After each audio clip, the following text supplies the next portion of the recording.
ficar parado. Foi 4 anos atrás, quando eu tive dengue. E quando eu consegui começar a fazer, eu, cara, isso aqui é vida, né? Você saía para ir na padaria, assim, um dia que eu saí, falei, não, hoje eu vou lá.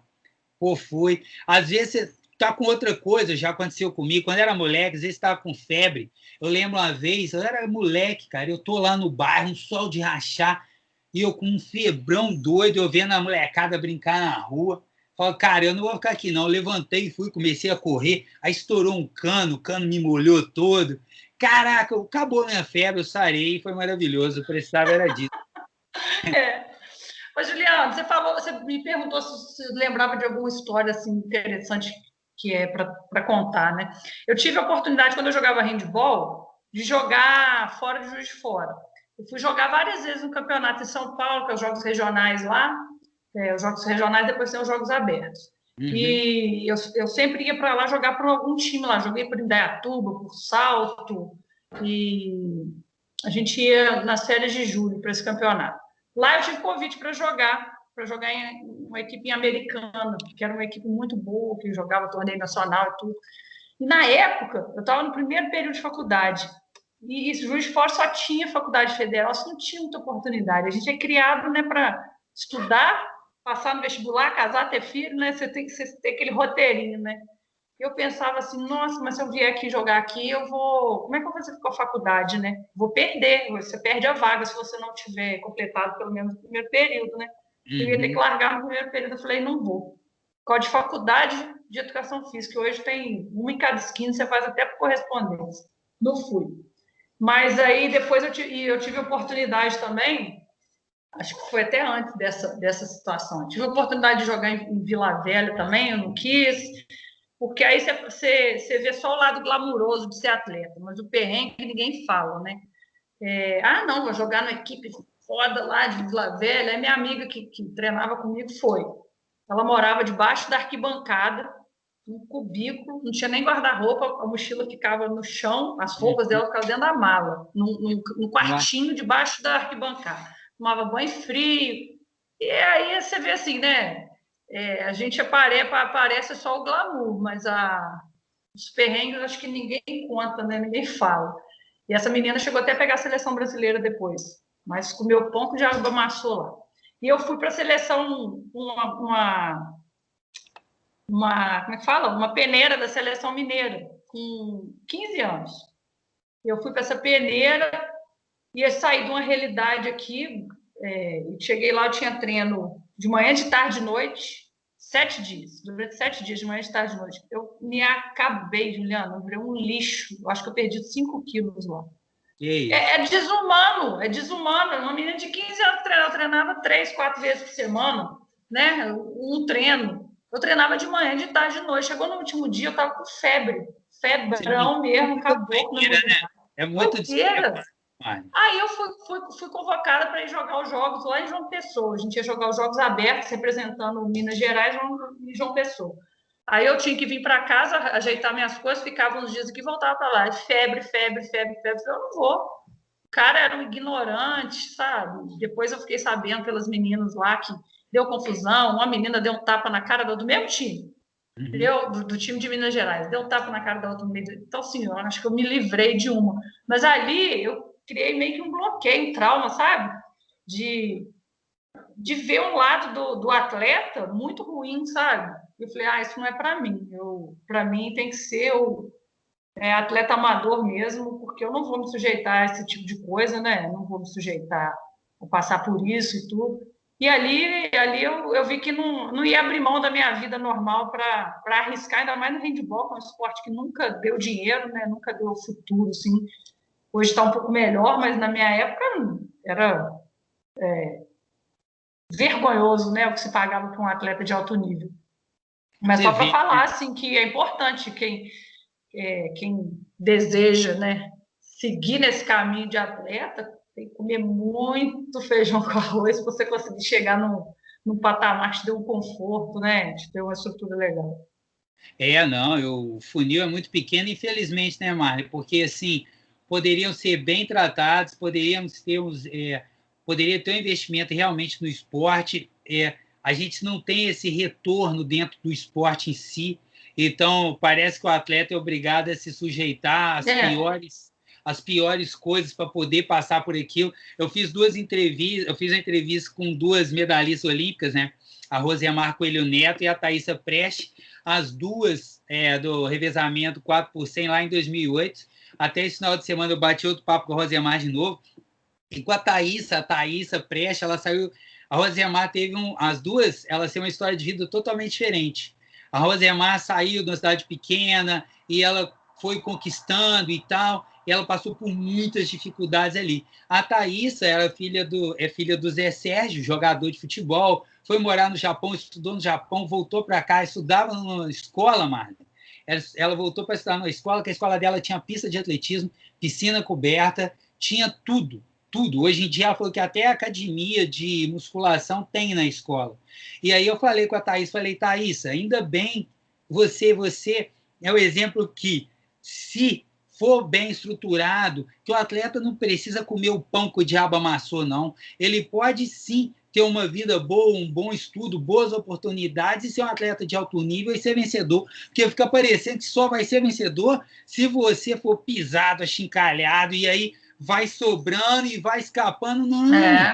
Se a gente propiciar isso para mais pessoas, se a gente melhorar o esporte, de verdade gostar do esporte, porque assim, eu não vejo no Brasil, eu faço aqui, eu lido com esporte, eu amo esporte e tal, o canal é de esporte, mas eu não vejo o brasileiro gostando de esporte. O brasileiro gosta muito de ganhar, ele troca de time, ele muda, e ele vê, aí só tem o futebol que e assim, a própria vida dos jogadores de futebol, na sua esmagadora maioria, é muito complicado para os caras ganham de verdade muito pouco, e os outros esportes, então, que estão à margem da margem do futebol, é muito triste ver isso.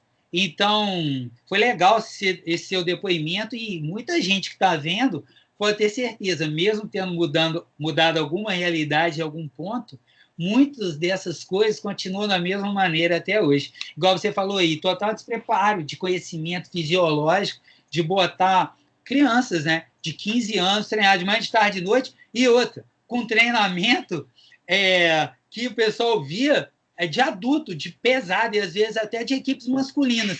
E isso ainda acontece, o que é muito triste. Eu não quis mesmo, Juliano, não quis. Aí eu liguei para ele e falei, não tem condição. E aí, assim, emocionalmente, ele estava muito abalado, era uma grosseria, uma ignorância. Você não tem que ser grosso, ignorante, você tem que ser firme. O técnico, né? Ele tem que ser firme, ele tem que cobrar. Ele não tem que ser ignorante, ultrapassar o limite de um ser humano, né? E assim, eu fui muito bem, mas eu estava assim, esgotada emocionalmente. Eu falei, não vou. Passou uns dias, eu fui para o gym com a minha equipe, jogar o gym, feliz da vida, com a minha cartinha de convocação. Eu falei, tá aqui, não quero, não vou. E fui jogar o gym com as minhas amigas, entupida de remédio, que eu estava passando, né, com febre e tal, mas fui feliz, que eu estava num ambiente agradável, fazendo o que eu gostava de jogar, e com pessoas que me respeitavam, né?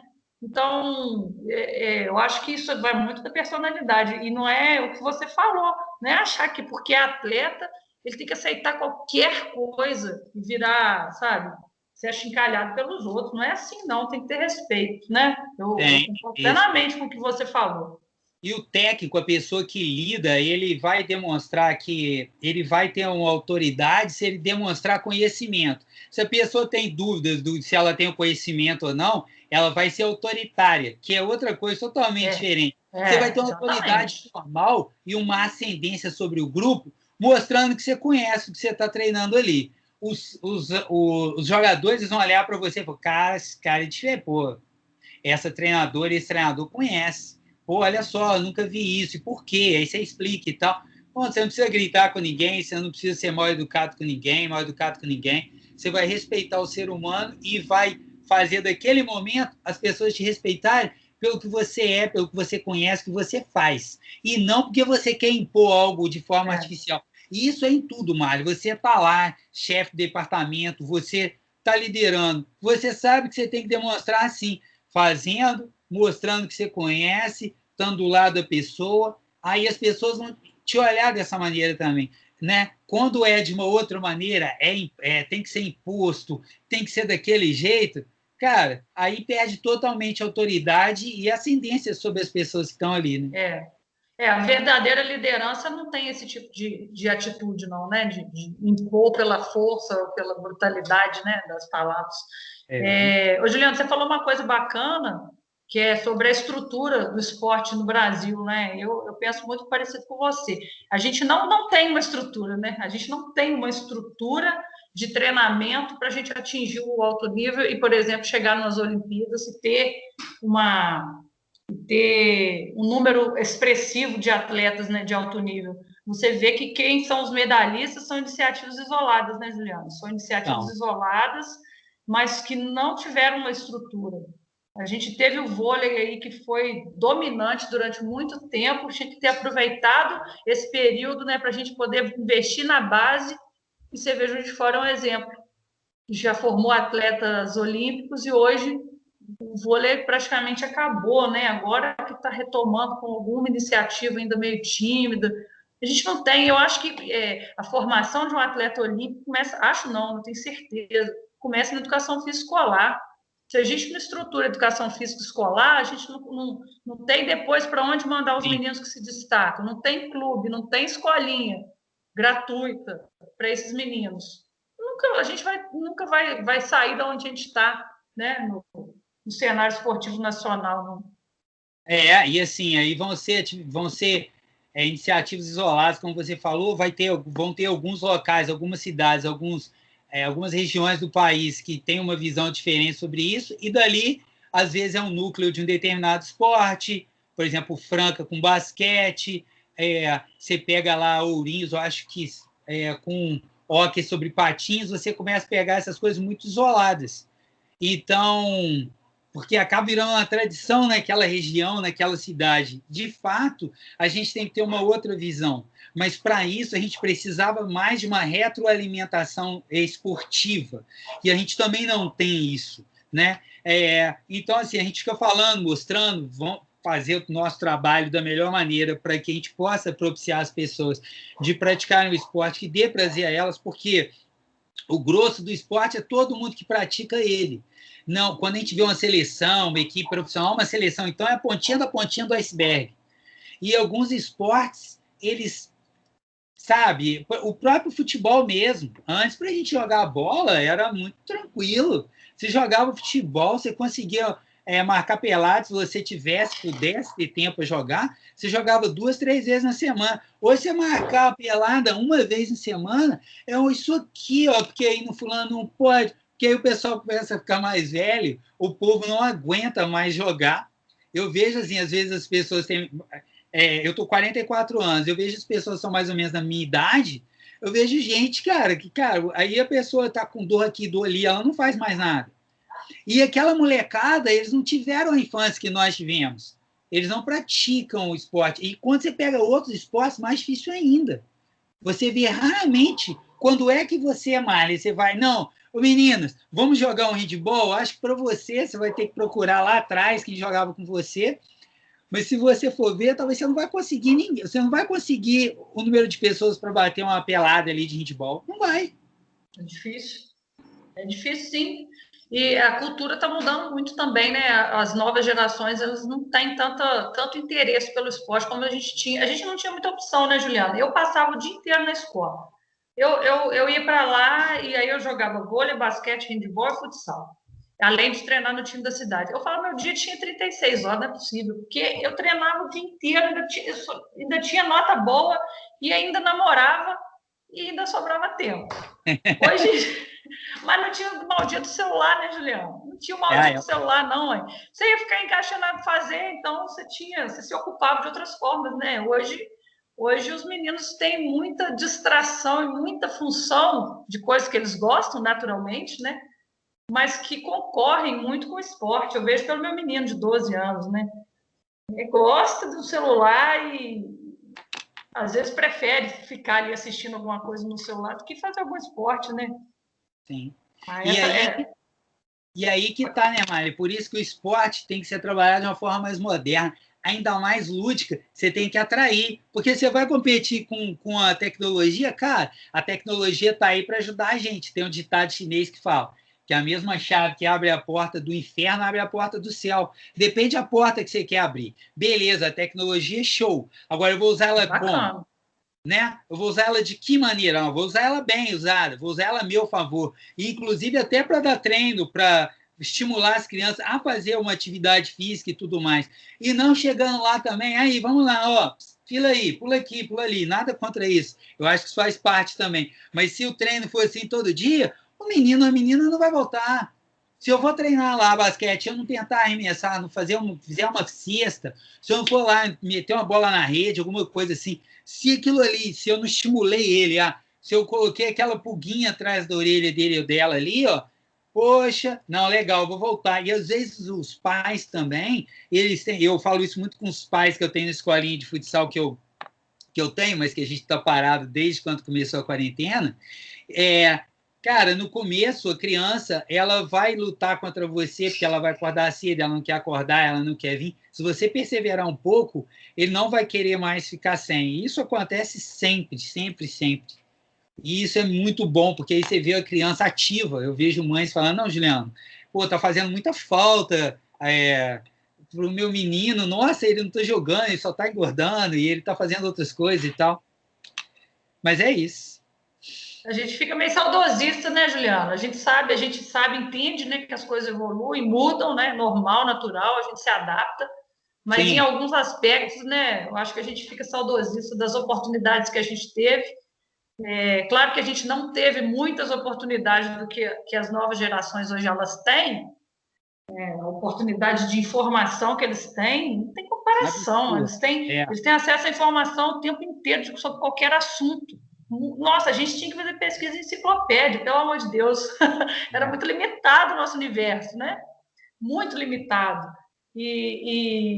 Só que essas experiências motoras que a gente teve de brincar na rua, de rolar no chão na rua e viver com as tampas do joelho ralada, eles não têm, não. Não, isso Eles ganharam de um lado e perderam de outro.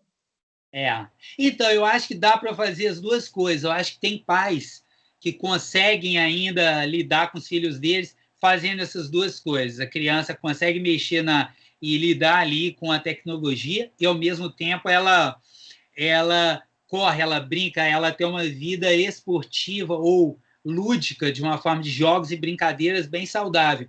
O lance é o equilíbrio, né, Marley? Como a gente chega nesse equilíbrio, não é tão fácil assim. E, às vezes, alguns pais que não conseguem fazer, ou não têm paciência, ou não têm realmente essa oportunidade, às vezes pelo local que mora, por outras questões. Então, aqui não tá, ninguém está julgando ninguém aqui.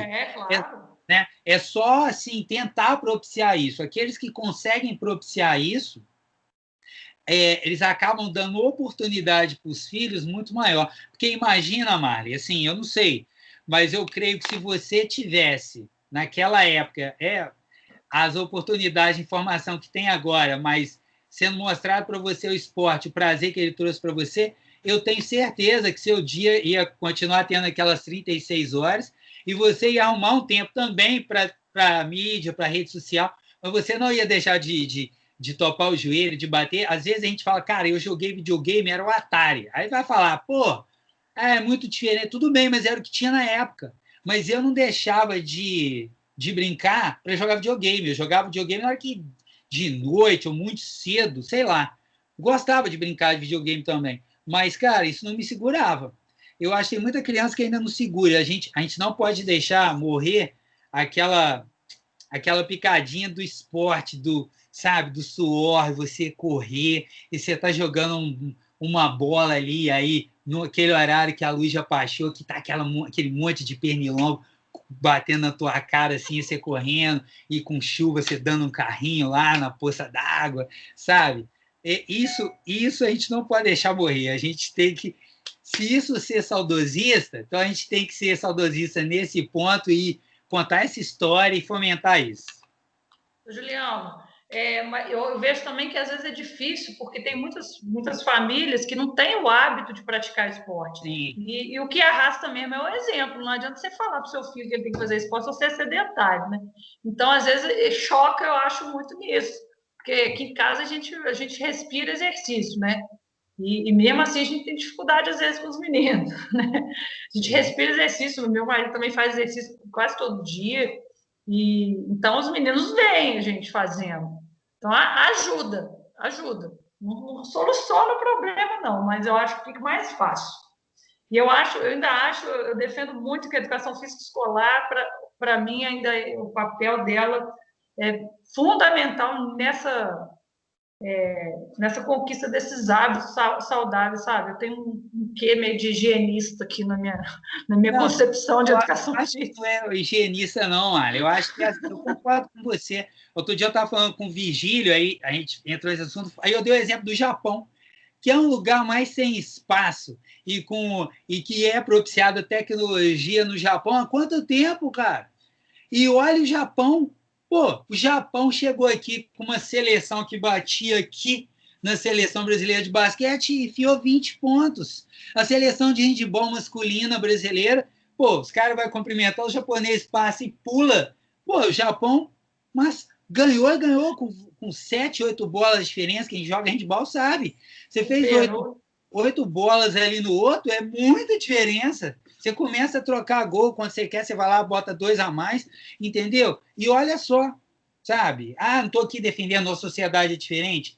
Nós não somos o Japão, claro, mas a educação física escolar no Japão propicia isso. Você vê jogos lá de beisebol, Marley, com os estádios com 70, 80 mil pessoas assistindo jogos escolares, jogos de rugby. Pois é. E aqui a gente ficou, né? Eu lembro, assim, uma das minhas decepções, Juliano, na época da faculdade, é que eu vi aquela disputa de grupos defendendo a sua concepção de educação física escolar, né? Tinha o tecnicismo, o higienismo, aí vinha o pessoal da cultura corporal lá com a crítica inspiradora. Fica aquela briga e a educação física ficou abandonada. Ficou abandonada. Você vai na escola, é difícil ter uma ideologia envolvida nas aulas, acaba que vai muito pelo professor.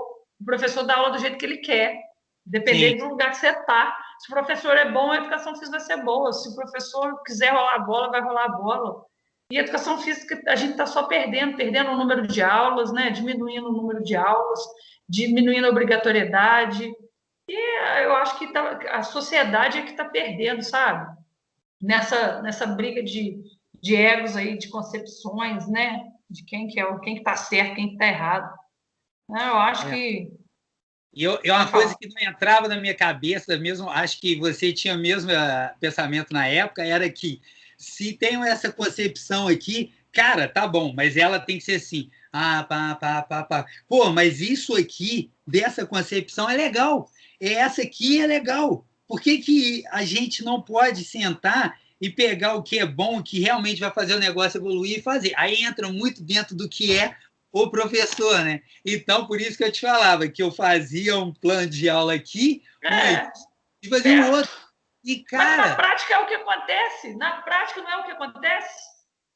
na prática é o que acontece. Aí entra no que você falou. A gente vê excelentes profissionais de educação física trabalhando, fazendo ótimas aulas, mas a gente vê a educação física meio que, como você falou, mas não é de hoje isso, né, Marla? Eu acho que isso tem antes da gente entrar na faculdade. Então, a gente tem que brigar pela educação física, mostrar a importância dela, brigar por ela, mostrar para os alunos, mostrar outros conhecimentos para os alunos, conhecimento geral, mostrar para eles que você pensa, que você existe, que você está ali para poder mudar e melhorar a sua realidade da sua maneira e que a gente pode realmente fazer isso. Então, eu sou apaixonado também pela educação física, pela minha profissão. Eu gosto muito de dar aula. Eu não ligo, eu não sou um cara que não sou parado, mas eu não ligo muito para a rotina em si de dar aula. E você falou isso, para mim não me incomoda, porque eu vejo cada aula, mesmo que sejam para as turmas de mesmos anos, eu vejo cada aula um organismo vivo diferente. Eu vejo aulas bem diferentes. A coisa que você aplica aqui e que deu super certo se você for fazer e a outra não dá, aí entra uma coisa que é uma capacidade de adaptação, né? Uma capacidade de mudança ali, de improvisação, que parece que é um pecado de falar nisso. Mas não, querido, você tem que ser capaz de improvisar. Isso, inclusive no esporte, na vida, se tem alguma coisa, se você vai fazer tudo conforme o manual fala, às vezes você não consegue, aí você improvisa e, pum, se criou uma outra ideia. Quantas vacinas foram feitas assim, quantas vitórias na humanidade, conquistas mesmo do planeta foram a partir de alguém que teve o quê? Uma ideia de improvisar ali na hora, uma capacidade de adaptação, que é uma das maiores capacidades do ser humano, de se adaptar, mudar e fazer. E a aula, ela tem que propiciar isso no aluno, a discussão, o conflito, igual você falou, os pequenininhos não têm conflito e tal, os meio pequenininhos lá, mas às vezes... Não, assim, tem conflito entre eles, não. Tem conflito entre eles, mas conflito comigo não tinha. Isso, com a gente realmente não tem, nós realmente somos... Você chega na sala assim, os alunos vêm, e assim, a escola pública que eu acho muito bonitinho. Legal, né? Eles se abraçam, e tal. Gente, calma. Vamos lá, porque um pode até machucar o outro, né? E isso é muito gratificante, né? Mas é isso, é a capacidade de se adaptar, de criar e provocar o conflito, resolver o conflito, levar isso para uma outra discussão, né? É bem legal, bacana. Nosso bate acabou indo para um outro lado que, sinceramente, eu achei que pudesse acontecer e foi bom que aconteceu, Marne. Juliano, só para complementar o que você falou da educação física escolar aí, que você falou dos meninos, né, te acolher na escola pública. Quando eu dei a primeira escola que eu dei aula, assim que eu formei, que foi no estado, no Ali Alfred, lá para os seus lados, lá para a sua direção. O Ali Alfred ali no Santo Antônio. E eu cheguei, né, fui muito acolhida pelos meninos e tal, mas a escola, a direção da escola falou assim, você dá atividade para eles, você vai pegar o horário que sobrou, né? Eu pegava o horário que sobrou, porque o professor efetivo pegava os melhores horários, aí o que sobrou era meu. E aí não tinha material na escola, o pouco material que tinha, esse professor que dava aula na escola particular levou o material inutilizado na escola particular e levou para lá, era isso que tinha. E aí a diretora falou assim, dá atividade para eles, que eles não suem muito, porque depois eles têm que ir para a sala, os menorzinhos também, e aí chega suado, molha o caderno, então você dá uma atividade para eles ficarem mais calminhos, aí você já vai ver, você não tem respeito da comunidade escolar. Como, sabe? Primeira vez eu novinha, aquilo já começou na decepção. Aí eu fui lá na Granatão, comprei um saco de brinquedos, jogos de tabuleiro, essas coisas, e ia lá para o refeitório, fazia assim, era muito bacana, uma parte da educação física, assim, mas não era só aquilo, né?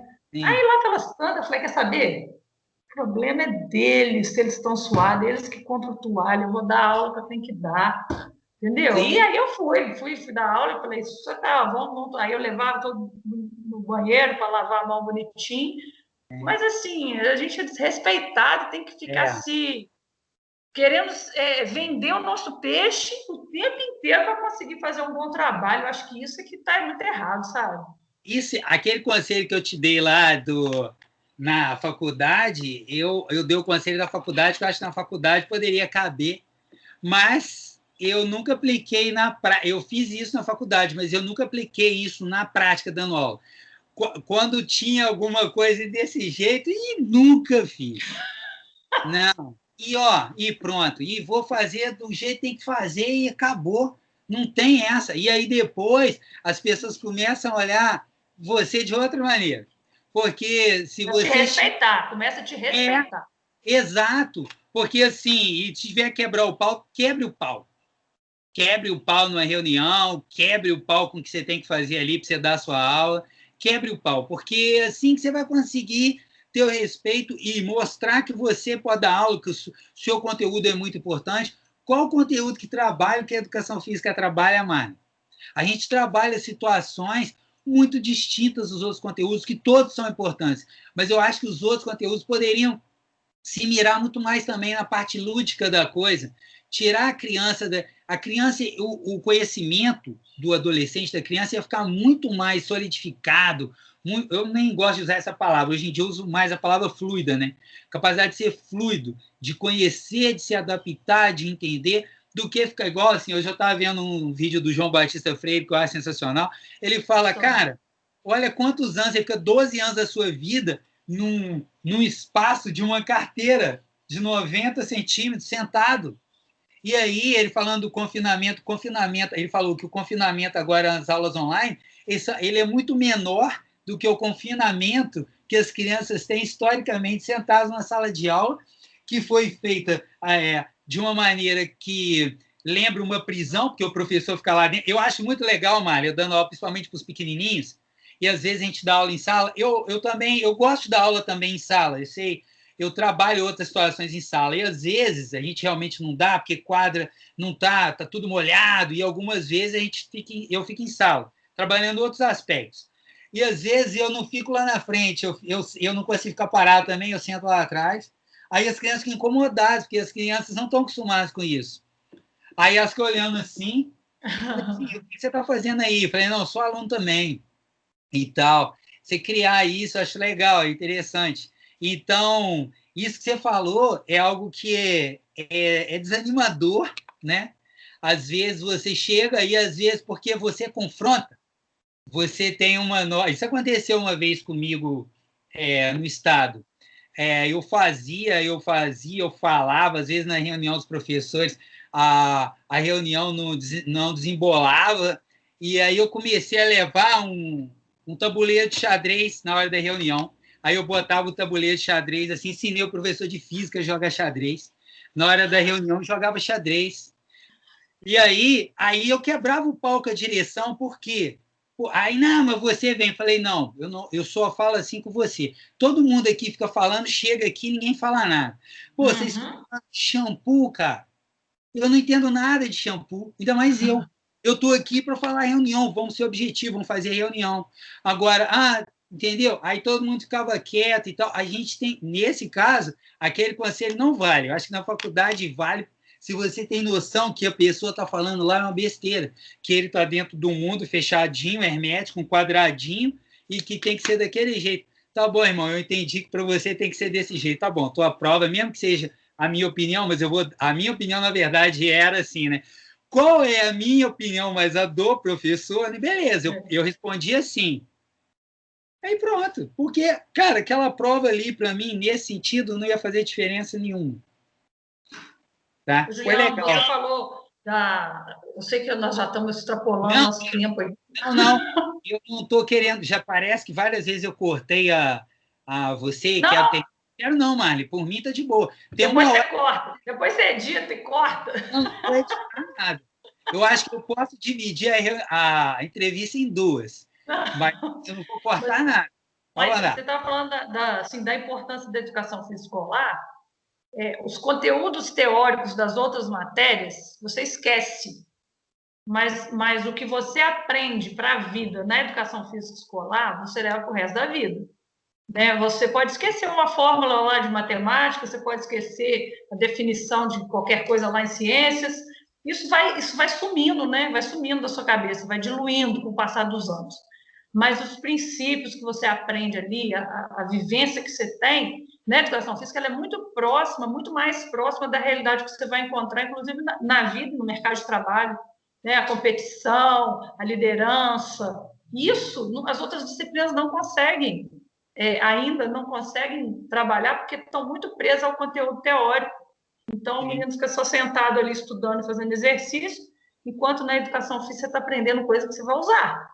Você vai usar e que você não vai esquecer. Então, agora não fala do esporte em si. Conteúdo, não falo do esporte, não falo do esporte em si, da técnica, do movimento que você vai aprender, não. Porque você pode nem vir a gostar de esporte.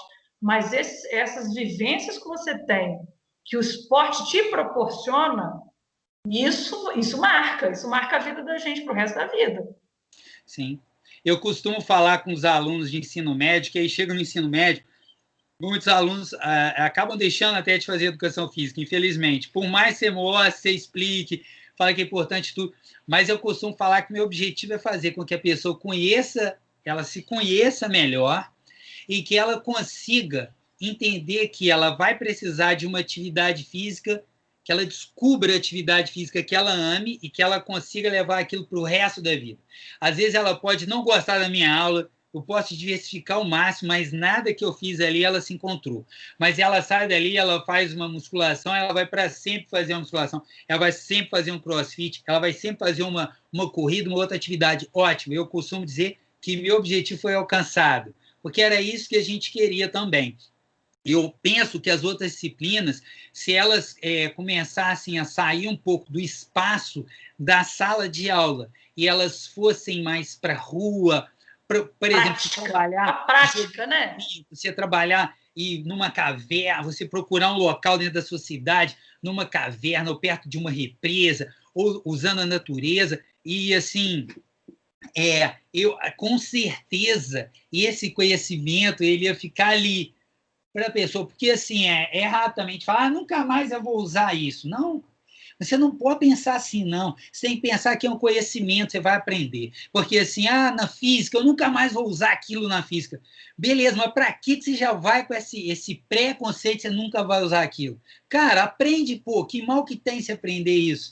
Só que assim, para você aprender de verdade isso, talvez a forma como você está aprendendo não é a ideal. A forma é que está errado, não é o que você está aprendendo. A gente vai usar física todo dia no seu dia a dia, mas a forma é que eu concordo plenamente com você. Eu lembro quando estudava física, eu odiava física com todas as minhas forças. Odiava, ia mal. Assim, ia mal não, nunca fui mal, mas assim, não era a minha facilidade, não. E aí depois eu comecei a ter laboratório de física, com um professor muito bacana, Alexandre.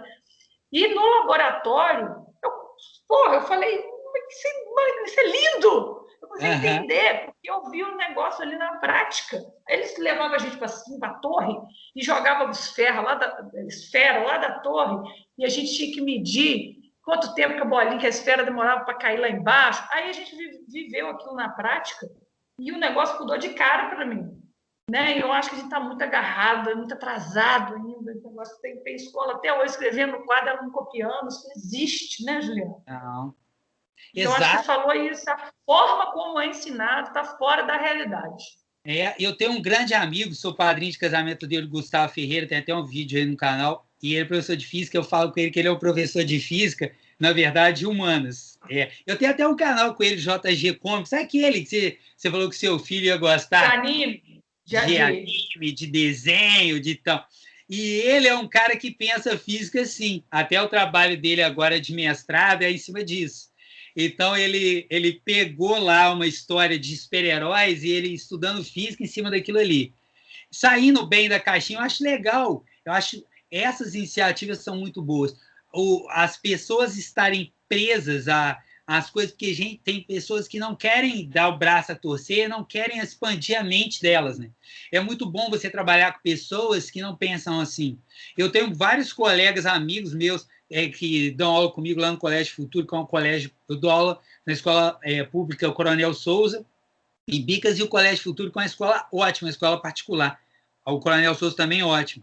Cara, e assim, tem ótimos professores que dão aula comigo lá no Colégio Futuro, e assim, a gente sai, a gente faz caminhada, aí às vezes vai professor de biologia, de física, de outros, geografia, e a gente dentro ali, cada um explicando o porquê e tal. Olha aqui, esse tipo de geografia lá, e Bicas tem uma região, quem tiver oportunidade lá, tem a Água Santa, que é uma história de uma santa que tem desde a época da escravidão e tal, e é um caminho muito bonito, mas a gente sai de madrugada, sai assim 3h30, 4 horas da manhã dali, e aí durante o caminho tem outros professores que vão, cada um fala um pouco a respeito disso. Cara, e assim, eu já teve professor aqui de história, Maria Elisa, deu aula online comigo, que eu convidei ela, e a gente falou, a gente pegou aquele filme Raça e falamos da parte histórica e parte da educação física, misturamos os dois conteúdos, assim você aprende muito mais. Falei, quando eu voltar, galera, vou pegar aí a professora de geografia, que é a Leda, a Maria Elisa, a gente vai, tem um local, uma gruta aí, tudo, aí a gente vai aprender lá de história, de geografia e de educação física. Olha como é que é legal. Muito mais rico, vai marcar esses meninos, eles vão lembrar dessa experiência durante anos e anos. É muito legal, é muito legal. Às vezes eu tenho um ex-aluno meu que agora está lá nos Estados Unidos, e a minha primeira aula no Colégio Futuro, o nome dele é Erlon. a primeira aula eu fui me apresentar para os alunos, aí colocou primeiro, segundo, terceiro ano do ensino médio na mesma sala, e eu falei assim, quem aqui não gosta de educação física? Eu adorei ele, cara, de cara, porque ele levantou a mão e falou assim, eu não gosto. Por quê? A educação física é o seguinte, onde eu fazia educação física era só jogar futebol, eu sou péssimo, não sei jogar futebol. Então, eu não gosto de educação física. Falei, cara, então vamos fazer o seguinte, você está entrando aqui, você vai ter educação física. Se você não gostar, você tem todo o direito, mas a gente vai fazer as aulas e vamos tentar diversificar o máximo possível. Se você não gostar, você não precisa fazer. Omar, nos 3 anos, ele faltou 2 aulas. Bacana, cara. Não, muito lindo. E a mãe dele é professora e tudo, e ele agora, ele foi, e a mãe dele um dia me parou no Coronel Souza e falou, Juliano, você mudou a vida do Erlon no esporte e tal, porque ele nem gostava e você sempre... Cara, ela me fez tantos elogios, 80% eu não merecia, mas eu adorei ouvir aquilo, porque, cara, e é um garoto que desenvolveu tudo no ensino, na parte de atividade física e tudo, e ele sempre foi meio irônico, eu gosto de aluno que brinque comigo, que me enche o saco, eu encho o saco também, ele é bem assim, eu acho legal. E você vê uma pessoa desenvolver por completo, ela entendeu a caudela no mundo, e saber que você, e que a mãe desse aluno, sabe que você influenciou isso, sendo professor de educação física, pô, isso é maravilhoso, cara. Isso é lindo demais. Ô, Juliano, mas você mereceu, sim, com certeza. Não sei quais foram os elogios que ela te fez, não, mas você mereceu. Você é um profissional diferenciado. Não é porque eu estou aqui face to face, não, mas... Não, você é diferenciado. Você é diferenciado. Você não desiste também, você tem essa característica também de não desanimar, né? Não desistir. eu tô chato. É uma luta, né? É uma luta, porque se você dá uma aula boa, der uma aula ruim, no final do mês você vai ganhar a mesma coisa. Então tem muita gente que acaba acomodando com essa situação, mas você não se acomoda com isso, você quer sempre fazer assim, o melhor, né? Você quer sempre trazer o melhor para os seus alunos e a gente vê claramente isso em você. Parabéns pelo profissional que você é. Obrigado pelo carinho, Marla. Eu continuo achando que eu não mereço todos esses merece. Mas eu acho que você é diferenciada, você é. E a gente faz o melhor que a gente pode. Nem sempre a gente consegue, nem todos os dias. Se falar que todos os dias a gente deu o nosso melhor, a gente pode ter dado o nosso melhor dentro das nossas capacidades naquele dia. Naquele dia. Né? E isso aí, as pessoas também têm que entender isso, né? Eu costumo falar, cara, vocês acham o quê? Que o professor, ele saiu de uma tumba, porque assim, eu acho que a visão que os alunos têm que o professor sai... E o professor também, o professor é muito responsável por isso também. O professor também tem a ideia que o aluno, só a vida dele é para a matéria e a disciplina dele ali. Pá! O aluno é uma planta que está sentada naquela carteira ali, ou é aquele cara que fica correndo para lá e para cá. Não é. O aluno tem a vida dele, a aluna tem a vida dela, eles têm expectativas. Às vezes, entre aspas, tinha uma aluna minha que ela falava assim, você não está batendo mais papo com a gente, isso no ensino médio. Eu adoro quando você senta e a gente vai conversar a respeito do que a gente está fazendo aqui. Falei, não, mas porque com aquela turma eu tinha que fazer de outra maneira, mas eu sei que isso tocava muito ela. E realmente é importante, a gente tem que ter isso. E você conhecer a individualidade, eu acho engraçado. Outro dia, uma aluna minha falou assim, estava as duas conversando, elas chegaram um pouco antes no horário da minha aula, aí eu comecei conversando com elas, aí uma olhou para a cara da outra assim, olhou para mim, aqui, eu ouvi ele tá bons conselhos, hein? Eu não esperava que você fosse dar um conselho desse de jeito nenhum. Esse meninas de 13, 14 anos, cara, falei, gente, vocês são pessoas, vocês têm a expectativa de vocês, pensamento de vocês, vocês são criaturas que movem já o mundo, vocês estão vivas aí. Então, a gente tem que entender, né? Às vezes um aluno, você sabe que o aluno não está fazendo a tua aula aquele dia, pô, mas ele não está bem, para que eu vou brigar com o aluno ou com a aluna ali? Ele está ali, eu passo uma outra atividade, eu chego lá, e aí, como é que tá e tal? Aí você conversa sobre outros assuntos, é legal, o aluno sente que você está próximo dele. Às vezes o aluno vira e fala assim, Juliano, detesta a sua disciplina, odeio educação física. mas eu gosto de você. Falei, pô, eu preferia que você gostasse da aula também. Não, eu até gosto da sua... Aí ela tenta contemporizar. Eu falei, não, você gosta de algumas aulas, mas você não é obrigado a gostar de educação física. Agora, você tem que aprender e entender o que você vai gostar, porque você vai precisar. Você precisa conhecer seu corpo e como o seu corpo lida com o mundo ao redor. Porque quando você ficar lá e você precisar de características, você vai ter que usar, e você vai usar a atividade física para isso, e aí? Como é que você vai lidar com isso? Então, descubra alguma coisa que você gosta de fazer e enfia a cara. Tá certo, bacana. Muito bacana a sua experiência também. Estou aprendendo muito aqui com essa entrevista, Juliana. E eu estou aprendendo mais ainda com você, Mário. Eu estou falando pra caramba também, sabia que era um bate-papo que eu ia falar muito também. Se pegar a posse de fala aí, né? Posse de bola não, posse de fala, o Biel falei mais do que você. Posse de fala, boa, boa. Teve umas interceptações aí no meio, né? É isso, várias interceptações, é. O juiz queria terminar o jogo, mas a gente não deixa, né, Mário? Pois é, está na prorrogação já, Juliano. Isso, vai a dois, vai a dois, vai a dois. Tá igual o vôlei antigamente, que tinha vantagem, né? A gente fez súmula no vôlei com vantagem, cara. Jogos intermináveis. Tá vendo? A Marlin também é antiga, galera. Não sou só eu, não, viu? Mas eu concordo que eu pareço muito mais antigo. Eu pareço estar aqui na Terra há muito mais tempo. Na tumba, né? Tá na tumba mais tempo. Ah, você falou da tumba, lembra do... Não, deixa pra lá. No trote nosso tinha um Munhá lá, eu lembrei disso. Munhá? Eu lembro. Aí ele chegou lá falando assim, não, porque o trote é isso e aquilo, e a gente tomando o trote, aí falou com ele, fica quieto aí, Munhá, é um Munhá na forma decadente, mas a gente é tão antigo, Marley, que o povo não sabe o que é Munhá. O pessoal não vai nem rir da piada, não vai nem entender. Não vai nem. Eu acho que ele formou, cara, ele demorou uns 10 anos, mas ele formou.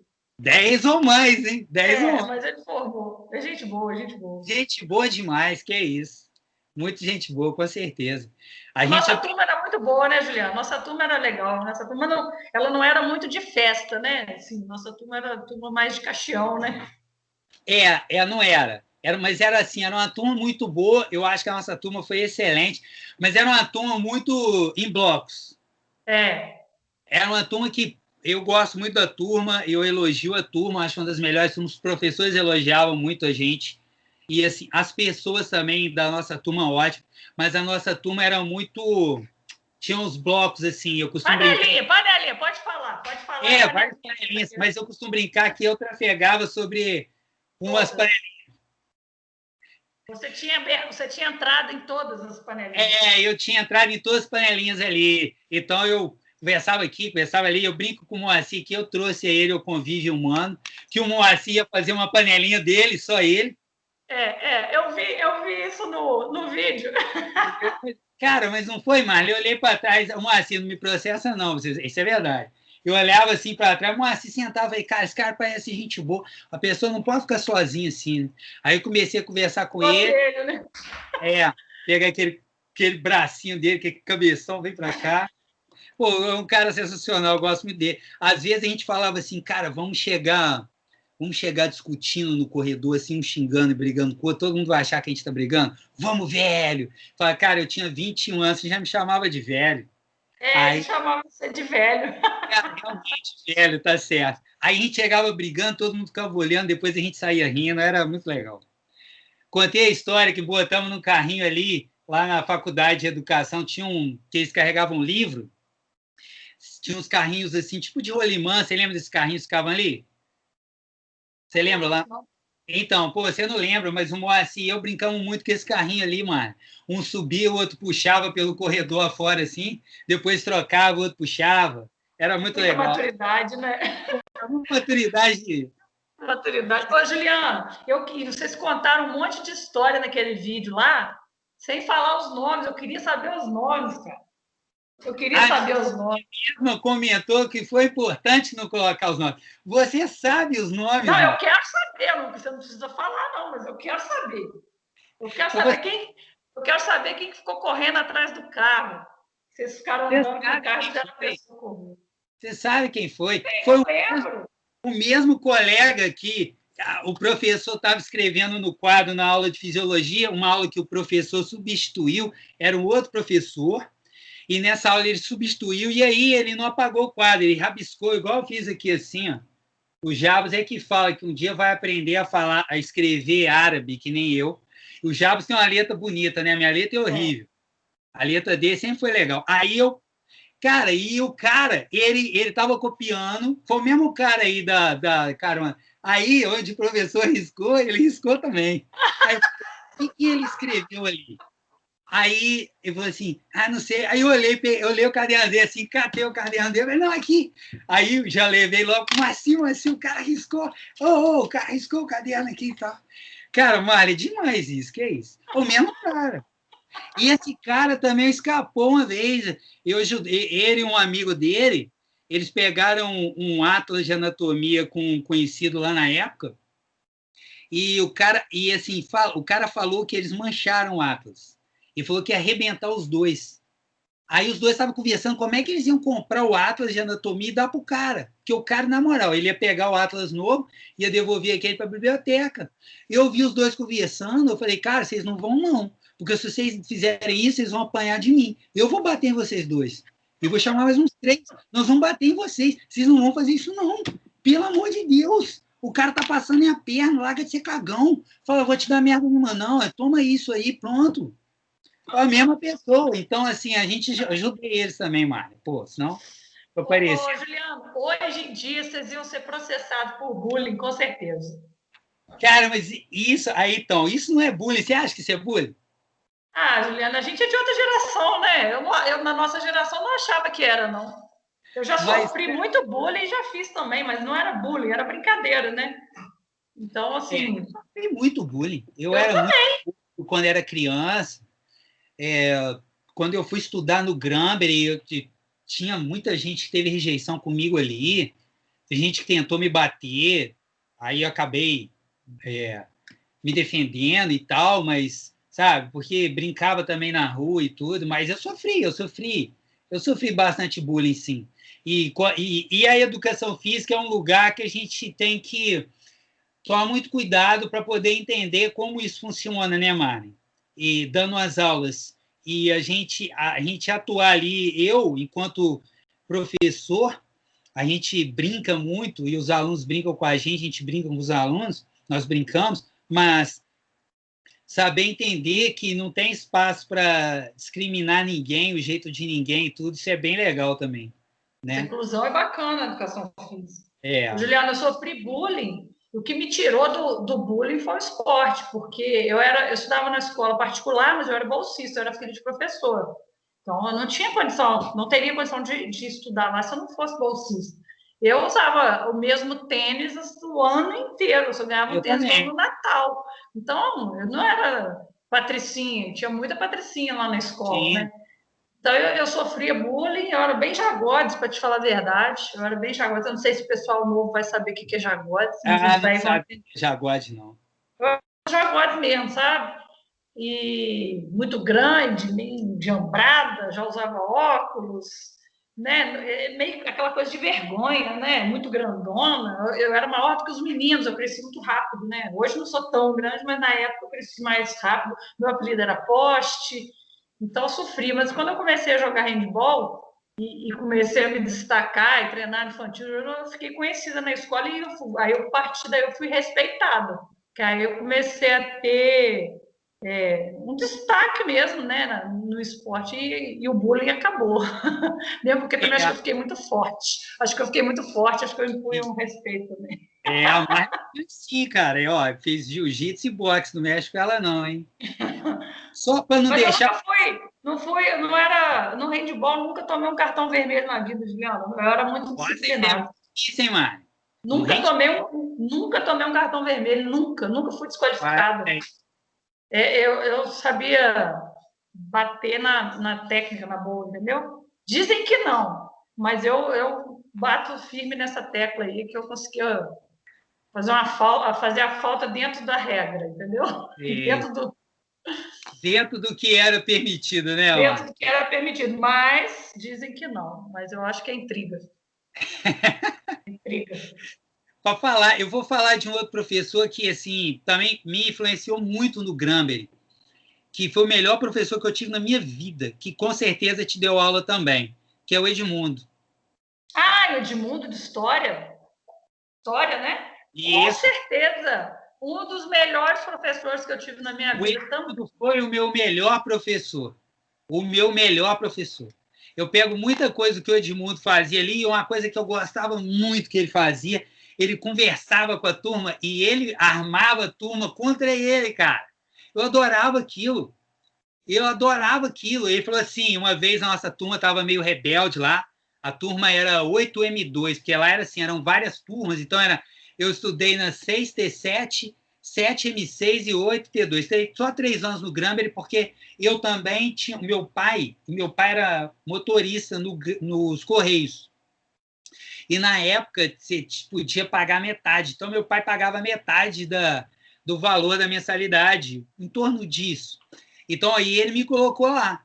E senão também não teria estudado. Estudei só 3 anos, que depois acabou essa bolsa, eu não podia mais estudar ali. Mas eu lembro do Edmundo falando: vocês são muito rebeldes comigo, por que vocês não fazem igual fez a outra turma? Eu cheguei para dar aula, todo mundo colocou as cadeiras de costa para o quadro. Coitado! E eu adorei aquilo. E eu, cara, eu nunca mais esqueci do Edmundo falar isso. E ele falando, eu adorei aquilo. E eles são rebeldes. Quem são vocês? Vocês estão querendo ser rebeldes comigo? Vocês vão ver. Eu vou pegar uma prova aqui, eu vou cascar ela. Vai ser uma prova a nível de faculdade. Vocês vão ver, quero ver vocês fazerem. E eu lembro dessa prova. Essa prova valia 10. Eu sempre fui muito bom em história também. Adorava. Porque é algo que te move, você tem mais interesse, né? E eu lembro, as minhas notas, elas sempre eram lá em cima, era 10, era 9 e pouco e tal, principalmente em história. E eu lembro que essa prova valeu 10 e a minha nota foi a segunda melhor. Eu tirei 2,7. Foi a minha pior nota até hoje. E assim, o outro garoto que depois acabou, esse garoto tirou a nota maior, a nota dele foi 4, em torno de 4. E a minha foi 2,7. Nenhuma outra nota a mais chegou a 1,2. Era 0,8, 0,9, 1,1. Eu adorei aquilo. Mas, assim, ele mostrou pra gente ali, é só uma das coisas, eu adorava ele. Porque ele chegava, ele mostrava que você podia pensar diferente. Ele levava a gente para fora, ele levava a gente lá para a árvore e dava aula ao ar livre.